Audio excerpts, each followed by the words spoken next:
Hello everybody, Mike Newitt here. We're going to talk about my spline jig today. Quite a few people interested in plans for this. I don't really have plans, but figured I can walk through most of it. Not really going to edit this video, just going to be ad lib, kind of just like how I built this thing. So first off, I used some Purple Heart runners and a few holes in here for dust collection, and that's why I don't run a throat plate when I'm using it.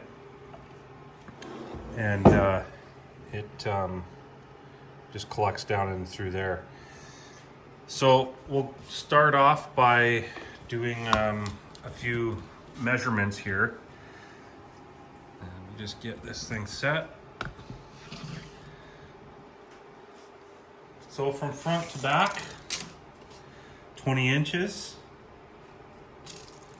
and not including the runners, I believe we've got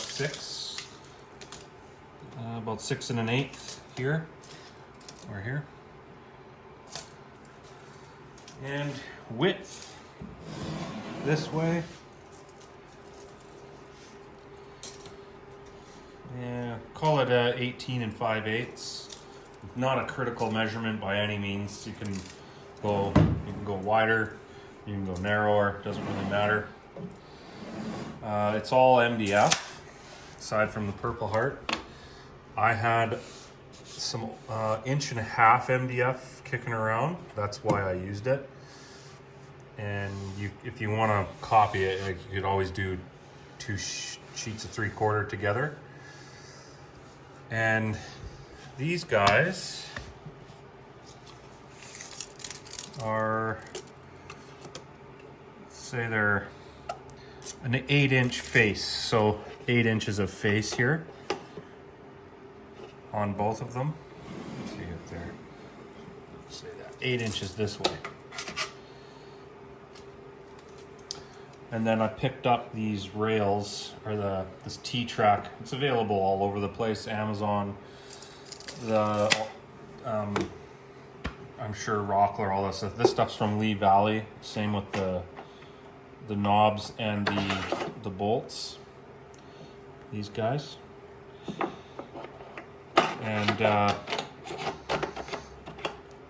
these just allow repeatability, and also they do help to clamp the wood as well. I also recommend leaving a gap in here as well, and I'll show you why. Let's say you wanted to do some splines in a box. It's one I'm going to be putting some in, but let's just say that you wanted to put some, where's my marks? You know, let's say you wanted to do something like that. Well, you could slide your box in, get it, registered on the mark wherever that may be. What you do now is you take a clamp and you can get in here like this, right? With the clamp. We'll do it from this side and I'll show you. So if this is a, absolutely critical cut, you do not want that thing to move around. So you can clamp her down like so.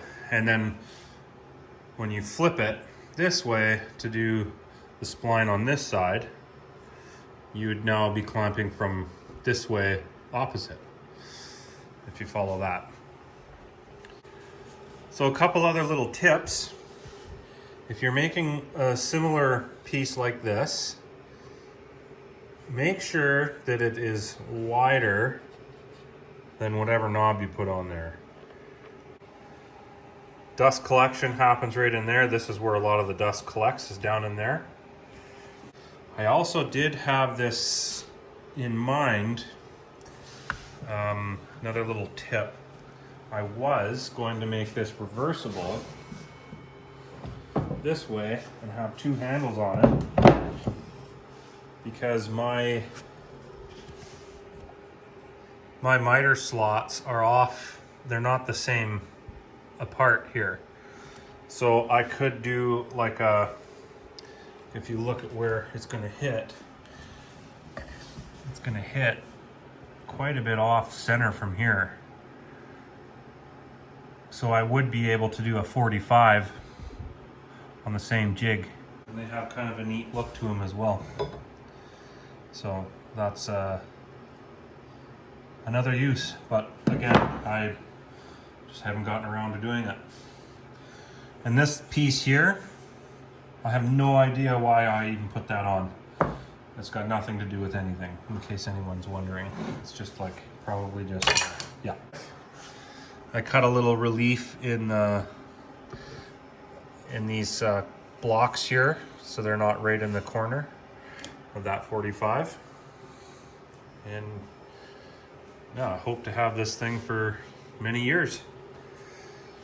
Hope this helps out, guys. If you have any questions, you can find me. I'm the admin at on the Facebook group Small Workshop Woodworking Community, which most of you already know. Or just leave a comment below. I'll for surely reply back. And that's it.